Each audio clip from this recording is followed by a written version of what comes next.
and welcome to Business Insights. This is our first airing of the show. We'll be discussing the trials, tribulations, and lessons learned through the journeys of various Chicagoland executives. So, I, Jake Siebert, will be your host, and it brings me great pleasure to introduce to you today Elliot Richardson. Elliot is the CEO of the Small Business Advocacy Council, Correct. As well as a partner with Heather Richardson Cotter. Corey Richardson now. I knew I That's messed okay. that up. That's okay. No problem. Pardon me. So, at any rate, Elliot is also a member of the board over at ChildServe, a local nonprofit here in Chicagoland. And again, it brings me great pleasure to introduce you to our audience. Thank you, Jack. It's great to be here. Thank you for having me. Fantastic. So, Elliot, as I alluded to in the introduction here, you are an advisor amongst advisors. I mean, you have so many roles with different organizations and your firm alike. You and I both know that senior level roles aren't just handed off to you, or to anybody, that is. They're earned.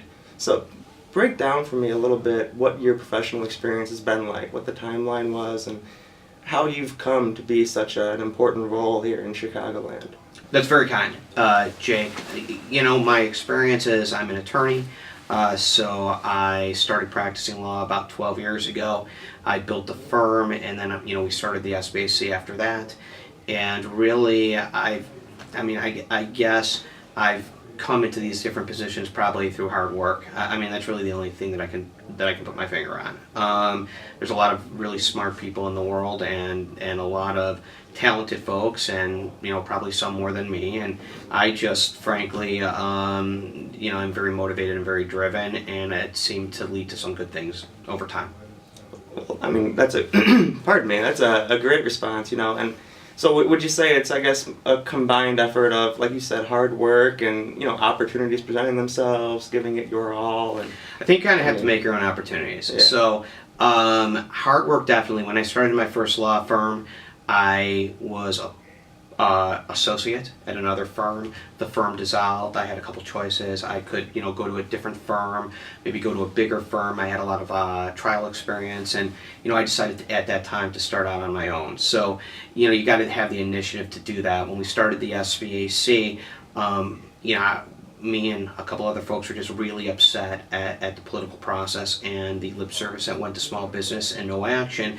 And I can't tell you, there would have been an SBAC had we not just started it. So I think it's hard work and initiative, and making your own opportunities. If you wait for them, you'll be waiting an awful long time. Well, you've clearly distinguished yourself as a leader, and Thank you. Of course, initiative goes hand in hand with that. So, about the SBAC, Elliot, your daily life as a corporate litigation attorney, you work in corporate law. With the SBAC, instead of just focusing on one client, you're really focused on helping a ton of clients, all businesses in the state of Illinois that are operating and, quite frankly, suffering at this moment in time. Would you mind taking the mic here and telling us a little bit about one of the SBAC sponsored initiatives that you guys are currently pushing for? Oh yeah, there's so many of them. One of the first things we did when we got the SBAC together, which is Small Business Advocacy Council, is we sat down with the people that were really interested, and we said, what are the issues that are impacting you on a day-to-day basis? What's hurting your business? And it was health insurance, it was access to capital. It was really a fair tax code that didn't discriminate against small businesses. And we passed legislation to bring a health insurance co-op to the state of Illinois. That's a health insurance company owned by the people in it, entrepreneurs, small businesses, and operated by our advocates. So we now have that. We have a co-op. We're going to have an SBAC Land of Lincoln, and that is a cooperative health insurance plan that will be coming out in about a month and a half. There's lots of great things going on in that space. So I think that's an initiative we worked very, very hard on.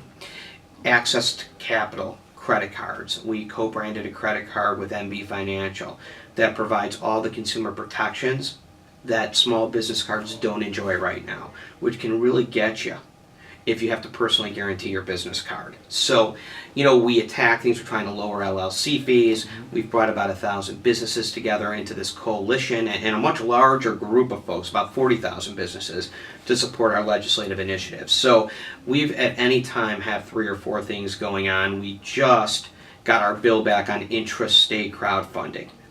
So I've been watching a little bit about that one. It's a big That's deal. an exciting, It really is. exciting piece. yeah, so interstate crowdfunding would be the home run for small businesses, and that would allow large numbers of folks to make small investments into companies for a small piece of ownership, which is so appealing on so many levels. It's crowdfunding, but it's called equity crowdfunding. Unfortunately, while that was provided for in the 2012 Jobs Act, the Security and Exchange Commission has not written the rules for interstate crowdfunding, and businesses don't move at the speed of government. I mean, when people need money, they need funding. So states have begun to pass intrastate crowdfunding, which will allow us to raise money and provide small amounts of equity to businesses in the state. From residents in the state. So we're working very hard on that, and we've drafted a bill, and our neighbors in Michigan have it, our neighbors in Wisconsin have it, and Indiana have it, and there's no reason for Illinois entrepreneurs and small businesses to be left out. So hopefully we're going to move that this year. And that's an awesome idea because, I mean, you and I know how difficult it is to start a business and to make sure it survives past that 3-year mark and hit 5 years and continue to grow. Well, with this type of intrastate crowdfunding, I mean, you could theoretically have a community-owned business. You could? That's powerful. I mean, the community is going to want to support the community-owned business. Jake, wouldn't it be nice to take the family, get in the car, and go to our pizza place? Yeah. Because you decided to put a little bit of money into a pizza place. Yeah. Sponsor the Little League baseball team. I mean, you have all of these. It's the community. It empowers small businesses. It empowers the community, and it loosens up credit, or I should say, access to capital, and that is so important. So that's going to be a huge initiative for the SBAC in 2015. Well, that's awesome, and I really look forward to playing a role, hopefully, in You will. Thank you. the growth of this mission. You know, we've touched a little bit about the different roles that you serve, different organizations in the company you work for. There's a lot of responsibilities there involved as well. So how important to you would you say managing that work-life balance is to your success? And, you know, I mean, I forgot to mention, when I made the introduction about Elliot, he's also got a loving wife and 3 kids at home. So, you know, he's a busy man in work and in life. It's a great question. A lot of people ask me that question because I am really busy. And the bottom line is I'm incredibly passionate about the Small Business Advocacy Council and trying to change the dynamics here in Illinois. And my children and my wife know how passionate I am about that. And they're all very supportive of the time that I put into the SBAC. I also like practicing law, and that is what pays my bills. So they're really willing to let me do that, and really what it boils down to is what I do is I work at the SBAC, I work at my firm, and I hang out with my family. And you have to make choices. You know, you're not going to catch me golfing on a Sunday. I'm probably not taking in a baseball game with my buddies. I'd love to, but there just is no time if you want to do this. But I figure we've got one life to live. That's it. And, you know, we've got to make a change in the state of Illinois. And for me, having 3 young children, you know, my twins are 9 and I've got a 7-year-old, I want to leave a state for them that is not ranked 50th in the nation, that's viable, where they can make a good living. So I don't think about the work-life balance. It all feels right to me because I feel like I'm doing something good, and then I make sure I spend time with my family as well. Talk about a well-rounded answer. Thanks.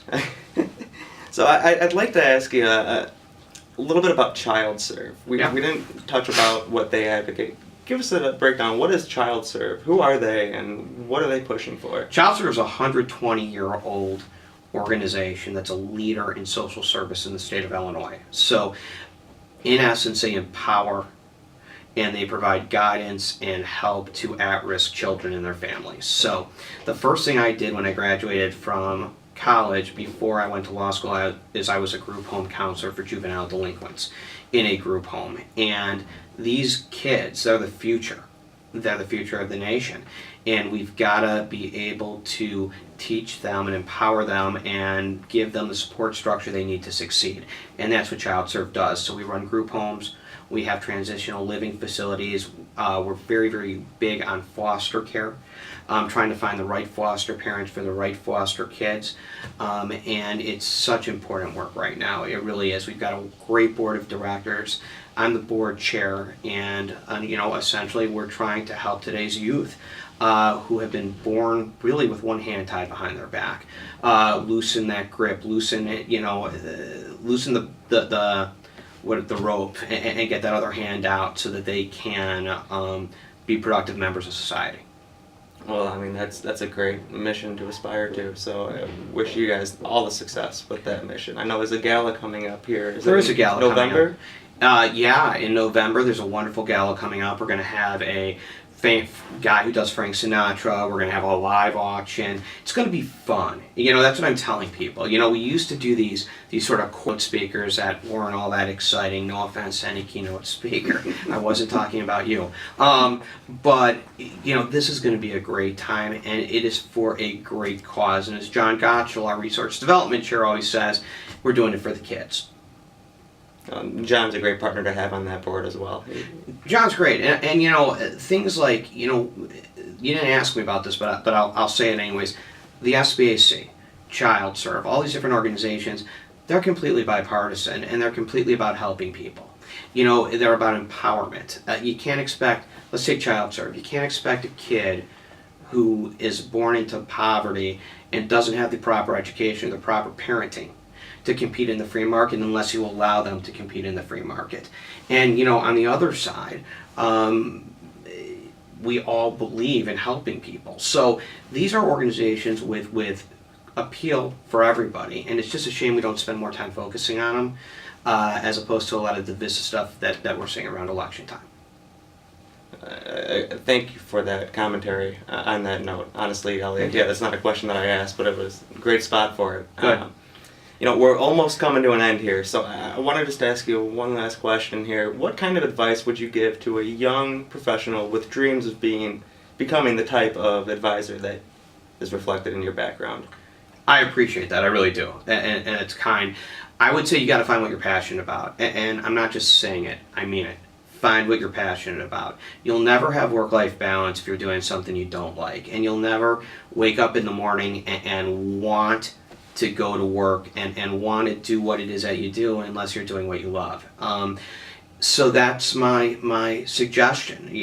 That's the key to success, in my humble opinion. So I would tell anyone, young folks, if you're in a situation that you don't want to be in, change it. Find something you love and then go all out. You got one life to live. You might as well make it count and strive to be the very best you can be. Well, that's a great tip of advice, Elliot. So thank you again for coming on our show. Really appreciate your time. And to all of you viewers out there, thank you for watching. And until next time, we wish you nothing but success. Thank you.